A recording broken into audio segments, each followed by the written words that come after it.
Hi everyone, welcome to Beauty by Trish. I hope that you're doing well today. Today is March the 29th and it is mine and Jack's wedding anniversary. We've been married 9 years. We've been married 9 years. So because of everything that's going on in life right now, we're having lunch today. Dinner's out of the question. He's still busy with taxes, and of course this evening I'll be back at the hospital with my sister and my mom. I wanted to make myself look as nice as I can for him. He's been really kind and supportive through my puffy eyes, crying my makeup off, kind of a, you know, past week or so. So I wanted to look really nice for him today. So that's why I'm wearing this kind of a plum, it's a deep plum blouse. He loves anything purple. Now my hair, it looks like really greasy, but when I washed it last night, I put too much oil on it. So what I'm going to do just to combat some of that grease look, even though I'm going to take it down and curl it here in a few, but I wanted to combat some of that because maybe up here too. Yeah, there we go. That's the only baking I do is with dry shampoo. And because my roots are ridiculous, I'm going to use some of this gray stuff. I know, Zoe, I'm sorry. I'm sorry. She hates. Oh, am I too close? I'm afraid to get it all over my...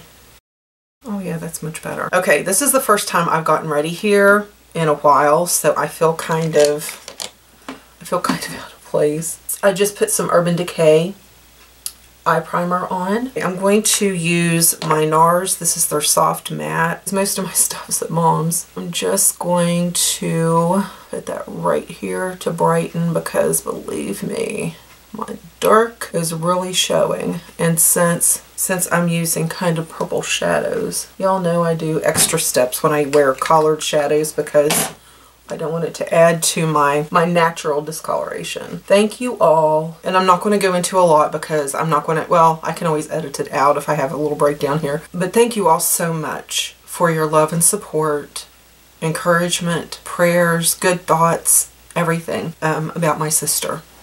I really appreciate it a lot. I'm going to use this Coty Airspun in my crease. Oh my gosh, that stuff stinks. What?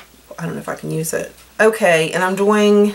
I don't know why. This is like my happy palette when I feel sad or something and really don't want to put a lot into my makeup. These Anastasia colors, and this one is the Pink Champagne. Y'all know it's one of my favorite eyeshadows ever. And this just is like my happy palette. So this is the one I grabbed and it'll go well with what I'm wearing. Not really doing anything that interesting. Just wanted to visit with you all. You all always make me feel better. Then this morning I was thinking about getting ready and I thought, you know, I don't like to be around people when I am so emotional. Although I'm, you know, on display for the world, I can edit out. If I get overwhelmed, if I'm trying to talk about something, I can edit that out and I don't have to feel like, oh, you know, I have to keep myself totally composed or else. Because number one, I can edit things out.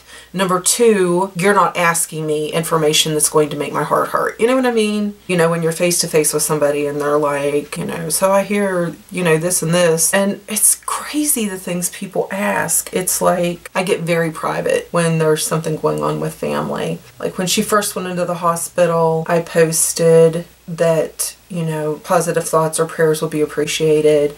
But as she has gotten worse and to the stage that she's at now, I just, because I know my personality and there's been things that have happened, problems with a doctor and a sneaky nurse that if I would find out who did it, I would, let's just say I probably wouldn't be able to make videos from jail, but I would gladly go. You know, my sister's special needs.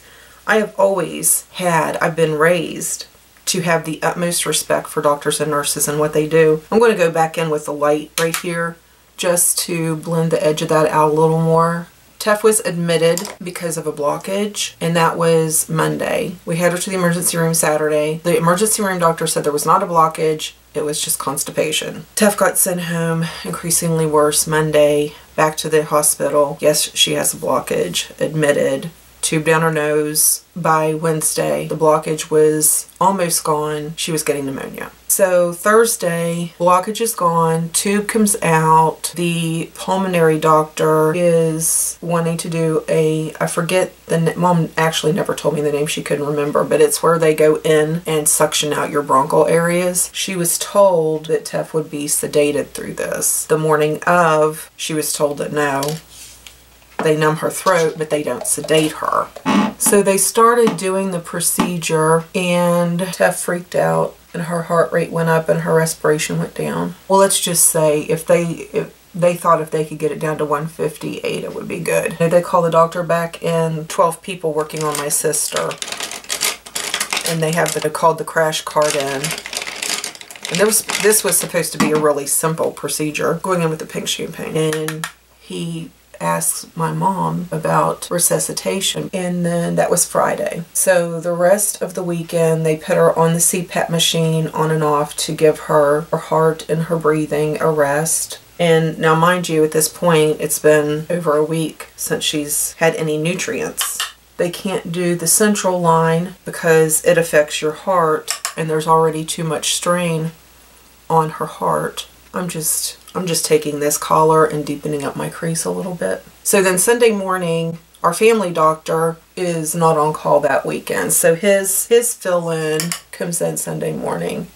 And he said, well, when they do her breathing treatments, are they doing the mist? And Mom said, well, I don't know anything about a mist. And he said, well, the mist, he said, it stinks really bad, but it helps. He said, I will write it for the pulmonary doctor to sign off on it. So I don't know if that made the pulmonary doctor angry. I don't know. So the pulmonary doctor comes in, motions over Tef. This is the problem. We try different things, but she can't get up and cough it out like I need her to. So why try different things? Basically, if I would have been there, I probably would have been in a lot of trouble. We were going to put in for a different pulmonary doctor. He is the only pulmonary doctor that the hospital has now. But well, we didn't find that out until Monday. And then Tef was resting. So Mom went over to the corner and she was just kind of, you know, catching her breath and composing herself. And Mom got up and went over to get a closer look because she was completely, you know, across the room. Tef's heart rate was increasing. She got to looking and she's like, it's at 135, and the alarm didn't go off because the alarm was set for 130. So she looked closer and it had been bumped up to 150. 150. So she calls the nurse in and she said her heart rate, by this time I think it was 140. Her heart rate is 140. And the alarm didn't go off because somebody bumped it up to 150. And the nurse looked at her and said, well, we didn't want the beeping to bother you. Yeah. And of course, nobody would own up to it. We realize there's only so much that can be done. But when things like that happen. So Monday, Tef seemed to be resting a little bit better. But she just seemed to have an easier time of it Monday. I'm going to use my CoverGirl Outlast. So yesterday morning it started off fairly well and then she started having trouble breathing. I mean, a lot of trouble. Roxy was there. My aunt and uncle were there. It was pretty scary there for a little while. And so then I left, you know, I finished up kind of quick, you know, what I'm doing here, taking care of the farm. And I headed back and I got up there. I was there for a little while and Tef was still resting. She had eaten some Jell-O. They had taken her off of the CPAP long enough to eat some Jell-O. And I guess that was from her lunch because she didn't eat her lunch because, you know, there was so much going on. They're feeding her like a protein Jell-O. There's different, of course, people from respiratory coming in and out. And she said, you want me to take the CPAP off and you can eat your dinner? And Tef said, yeah. It kind of made me nervous because of what had happened there earlier.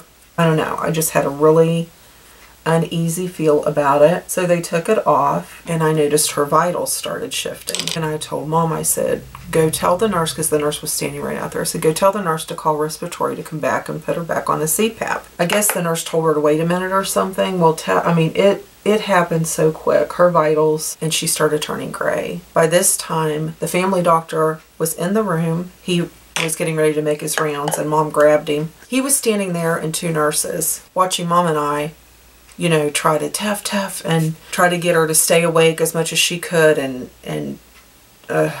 anyway. So they're just standing there watching.